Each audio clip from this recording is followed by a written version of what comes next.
अब हम प्राकल्पना के महत्व को स्पष्ट करेंगे। अनुसंधान में प्राकल्पना के महत्व को अनेक प्रकार से दर्शाया गया है। विद्वान इसकी तुलना ध्रुव तारे एवं कुतुबनुमा से करते हैं, तो कुछ समुद्र के में जहाज़ों को रास्ता दिखाने वाले प्रकाश स्तंभ लाइट हाउस से, जो अनुसंधानकर्ताओं और वैज्ञानिकों को भटकने से बचाते हैं। मैक्स वेबर का मत है कि प्राकल्पना से प्रत्येक वैज्ञानिक गवेषणा में नए प्रश्नों को प्रोत्साहन मिलता है। गुडे एवं हार्ट का मत है कि एक प्राकल्पना यह बताती है कि हम किसकी खोज कर रहे हैं। उन्होंने आगे फिर लिखा है, अच्छे अनुसंधान में प्राकल्पना का निर्माण एक केंद्रीय चरण है। कोहेन तथा नागेल लिखते हैं, एक प्राकल्पना का प्रकार्य हमारी खोज में तथ्यों के बीच व्यवस्था करने के लिए पथ प्रदर्शन करता है। इस प्रकार स्पष्ट है, किसी भी अनुसंधान में प्राकल्पना के अभाव में निश्चयात्मक निष्कर्ष प्राप्त करना कठिन है। इसके अभाव में अध्ययनकर्ता अपने मार्ग से भटक सकता है। इसी के द्वारा वह सत्य और असत्य की पुष्टि करता है एवं विषय से संबंधित वास्तविकता का पता लगाता है। प्राकल्पना के अभाव में अनुसंधान पतवार विहीन जहाज की भांति होता है। हम यहाँ पर विभिन्न बिंदुओं के आधार पर प्राकल्पना के महत्व को या उसकी उपयोगिता को या उसके गुण को या उसके लाभ को स्पष्ट कर रहे हैं। नंबर 1 है अध्ययन के उद्देश्य का निर्धारण। प्राकल्पना हमारे अध्ययन के उद्देश्य को निर्धारित करती है कि हमें किसकी खोज करनी है। अध्ययन के उद्देश्य को स्पष्ट करके ही हम उससे संबंधित तथ्यों की गवेषणा करते हैं। प्राकल्पनाएं हमें यह बताती है कि हमें किन तथ्यों का संकलन करना है और किन का नहीं, कौन से तथ्य हमारे उद्देश्य के अनुरूप और सार्थक है तथा कौन से निरर्थक। नंबर 2 है उचित दिशा प्रदान करना। प्राकल्पना अनुसंधानकर्ता के लिए पथ प्रदर्शक का कार्य करती है, उसे इधर उधर भटकने से रोकती है। इसमें अध्ययनकर्ता का ध्यान मुख्य विषय पर ही टिका रहता है। प्राकल्पना उसे विभिन्न मार्गों में से केवल उचित और सही मार्ग पर ही ले जाती है। नंबर 3 है अध्ययन क्षेत्र को सीमित करना। लुंडबर्ग के अनुसार प्राकल्पना के आधार पर हम जानबूझकर अपने विचार शक्तियों को स्वीकार करते हैं और अपने अनुसंधान के क्षेत्र को सीमित करके त्रुटियों की संभावना को कम करने का प्रयास करते हैं। प्राकल्पना अनुसंधान कार्य की सीमा निर्धारित करके अध्ययनकर्ता का ध्यान अध्ययन विषय की एक विशिष्ट पहलू अथवा तथ्यों पर ही केंद्रित करती है। दूसरे शब्दों में प्राकल्पना अध्ययन को एक निश्चित सीमा में बांधती है। अध्ययनकर्ता के लिए संभव नहीं है कि वे एक विषय से संबंधित सभी पक्षों का एक साथ अध्ययन करें। नंबर 4 है अध्ययन में निश्चितता लाना। प्राकल्पना के द्वारा अध्ययन को सुनिश्चित बनाया जा सकता है। इससे अध्ययनकर्ता को यह ध्यान रहता है कि उसे कब और कहाँ कौन सी सूचनाएं संकलित करनी है। इससे अनियमितता एवं अव्यवस्था की संभावना नहीं रहती है। नंबर 5 है तथ्यों के संकलन में सहायक। प्राकल्पना अनुसंधानकर्ता को समस्या से संबंधित उपयुक्त तथ्यों को संकलित करने को प्रेरित करती है। प्रारंभ में ऐसा भी हो सकता है कि वैचारिक अस्पष्टता के कारण हम तथ्यों के एक जंगल को एकत्रित कर लें, किंतु बाद में उनमें से हमें कुछ विशिष्ट तथ्यों का ही चुनाव करना पड़ता है। इस कार्य में प्राकल्पना सहायक होती है। M.H. गोपाल ने लिखा है, प्राकल्पना के बिना अध्ययनकर्ता अनावश्यक यहाँ तक कि व्यर्थ सामग्री भी एकत्र कर सकता है और वास्तव में महत्वपूर्ण तथा लाभकारी तथ्य उसकी दृष्टि से छूट सकते हैं। नंबर 6 है निष्कर्ष निकालने में सहायक। प्राकल्पनाओं के आधार पर तथ्यों का संकलन किया जाता है और तथ्यों के आधार पर ही यह ज्ञात किया जाता है कि हमारी प्राकल्पना सत्य है अथवा असत्य। दोनों ही स्थितियों में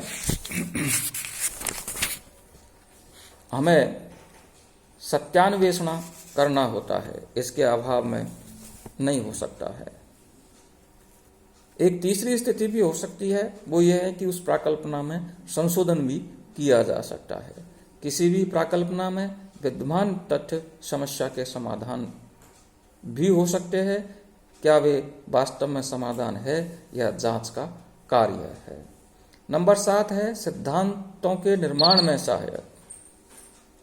पीटर एच मन का मत है कि प्राकल्पना तथ्यों व सिद्धांतों के बीच की कड़ी है। एम.एच. गोपाल के शब्दों में एक सिद्धांत तथा एक प्राकल्पना के बीच का अंतर प्रकार की अपेक्षा मात्रा का अधिक है, क्योंकि जब प्राकल्पना सत्य सिद्ध हो जाती है तथा स्थापित हो जाती है तो वह एक सिद्धांत का भाग बन जाती है।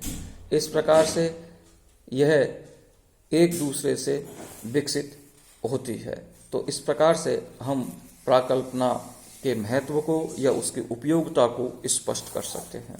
लेकिन ऐसा नहीं है कि प्राकल्पना के केवल लाभ ही लाभ है या केवल इसकी उपयोगिताएं हैं। प्राकल्पना की उपयोगिताओं के साथ साथ हम प्राकल्पना की सीमाओं को भी स्पष्ट कर सकते हैं। अर्थात प्राकल्पना में कुछ कमी भी होती है, इसके अवगुण भी है, इसके दोष भी है या इसकी सीमाएं भी है, इनकी आलोचना भी की जा सकती है। सामाजिक अनुसंधान में मार्गदर्शन करने का कार्य प्राकल्पना करती है और इस मामले में प्राकल्पना महत्वपूर्ण भी होती है। फिर भी यदि इनका प्रयोग सावधानी से नहीं किया जाता है तो ये अध्ययन के लिए खतरा भी पैदा कर सकती है। इनके दोष या सीमाएं हम निम्न बिंदुओं के आधार पर स्पष्ट कर सकते हैं। नंबर 1 है प्राकल्पना में अटूट विश्वास। उन्हें कई बार अध्ययनकर्ता प्राकल्पना को अपने अध्ययन का मार्गदर्शन न मानकर उसे सिद्ध करने के पक्ष में ही तथ्यों का संकलन करता है। ऐसी स्थिति में अध्ययन की वैज्ञानिकता समाप्त हो जाती है।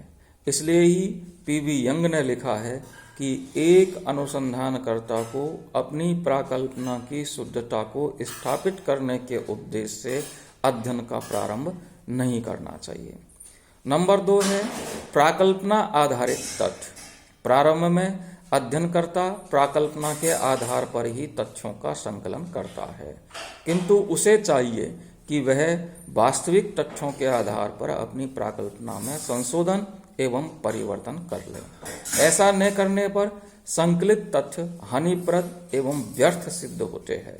इस संदर्भ में फ्राई ने लिखा है, मात्र विशिष्ट प्रश्नों के संदर्भ में ही तथ्यों का संकलन नहीं करना चाहिए, वरन एक संस्था अथवा एक परिस्थिति की गवेषणा में प्रश्नों को सदैव सुझाव के रूप में समझना चाहिए। नंबर 3 है विशिष्ट अभिरुचियों तथा संवेगों का प्रभाव। कई बार अनुसंधानकर्ता अपनी किसी विशिष्ट रुचि और संवेग के कारण एक विशेष अध्ययन विषय का चुनाव करता है और उसके प्रति पक्षपातपूर्ण रवैया अपनाता है। तब उसके द्वारा किया जाने वाला अध्ययन अवैज्ञानिक हो जाता है। नंबर 4 है अध्ययनकर्ता का प्रतिष्ठा बिंदु।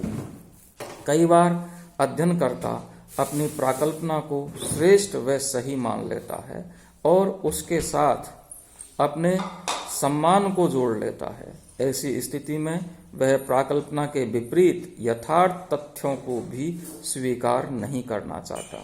यह स्थिति वैज्ञानिक सत्य तक पहुंचने में बाधक है। स्पष्ट है, यदि प्राकल्पनाएं अनुसंधान के लिए उपयोगी होती है, फिर भी उनके प्रयोग में सावधानी बरतनी चाहिए।